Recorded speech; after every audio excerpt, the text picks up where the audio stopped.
បាទជម្រាបសួរក៏ដូចជាសួស្តីទៅកាន់អ្នកមើលទាំងអស់គ្នាបាទយើងមកជួបគ្នាម្ដងទៀតជាមួយនឹងវីដេអូថ្មីបាទអញ្ចឹងវីដេអូនេះគឺយើងតពីវីដេអូមុនបាទអញ្ចឹងឥឡូវនេះយើងចាប់ផ្ដើមពីភូមិទួលទៅទៀតបាទអញ្ចឹងចង់ដឹងថាទស្សនវិជ្ជាតាមដងផ្លូវបាទពីចំណុចភូមិទួលបាទរហូតទៅមុខទៀតហ្នឹងមានអ្វីប្លែកខ្លះបងប្អូនបាទមើលនៅក្នុងវីដេអូនេះបាទសម្រាប់ទស្សនវិជ្ជា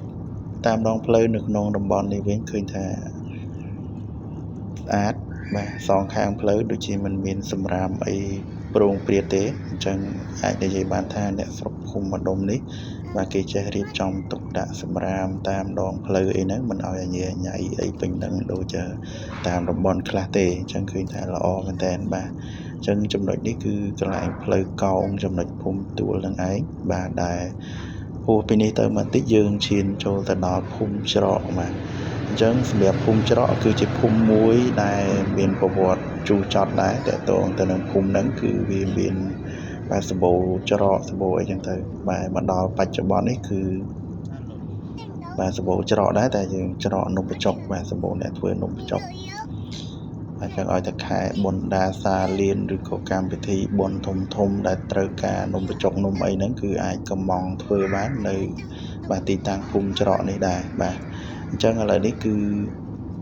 យើងជិតដល់ភូមិច្រកហើយបាទគឺនេះគឺជាចំណុចបាទខាងលិចភូមិច្រកបន្តិចបាទហើយម្ដុំនេះពីមុនទៅតែវាលស្រែទេប៉ុន្តែបច្ចុប្បន្នគឺទៅតែបាទហាងលក់ក៏ដូចជាឃ្លាំងលក់គ្រឿងសំណង់ធំមែនតើបាទអញ្ចឹងបងប្អូនឃើញហើយនោះបាទគឺភូមិច្រកយើងបានមកដល់ហើយ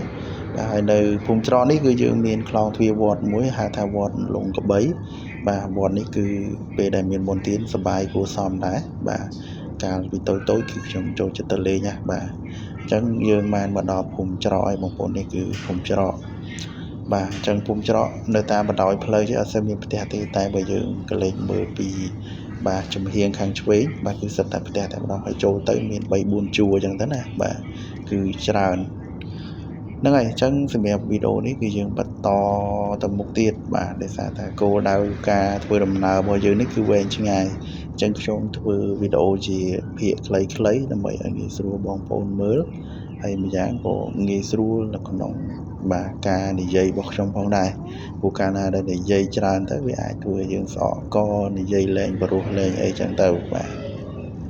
អញ្ចឹងឈានមកដល់ភូមិច្រកហួសហើយយើងមកដល់ភូមិតាពាំងកក់វិញម្ដងហើយភូមិតាពាំងកក់នេះក៏ស្ថិតនៅក្នុងស្រុកសាមគ្គីមនីជ័យដែរបាទដែលជាស្រុកថ្មីរបស់ខេត្តកំពង់ស្ពឺរបស់ខ្ញុំបាទអញ្ចឹងយើងតាពាំងកក់នេះគឺភូមិមានតែតាមបណ្ដោយផ្លូវជាតិទេបាទចុះពីហ្នឹងទៅគឺទៅភូមិអីផ្សេងចឹងទៅបាទអញ្ចឹងខណ្ឌត្រឹមនេះយើងចូលមកដល់បាទភូមិព្រៃបឹងបាទដែលស្ថិតនៅចំណុច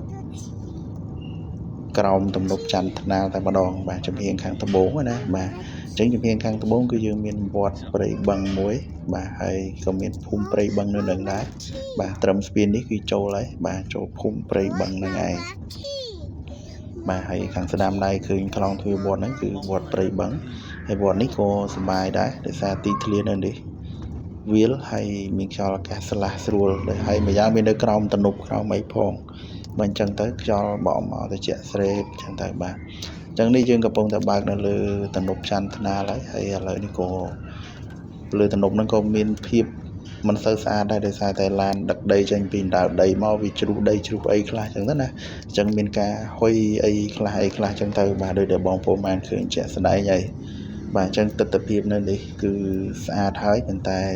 របៀបហុយតិចហើយបងប្អូនប្រជាពលរដ្ឋយើងចិត្តនេះក៏លោថាហុយដូចតែគ្នាហ្នឹងបាទដោយសារតែខ្ញុំបើកឡាននៅក្នុងឡានក៏នៅដឹងហុយតម្រុំគាត់នៅចិត្តហ្នឹងគាត់ប្រកាសជាហុយហើយបាទអញ្ចឹងនៅក្នុងវីដេអូនេះយើង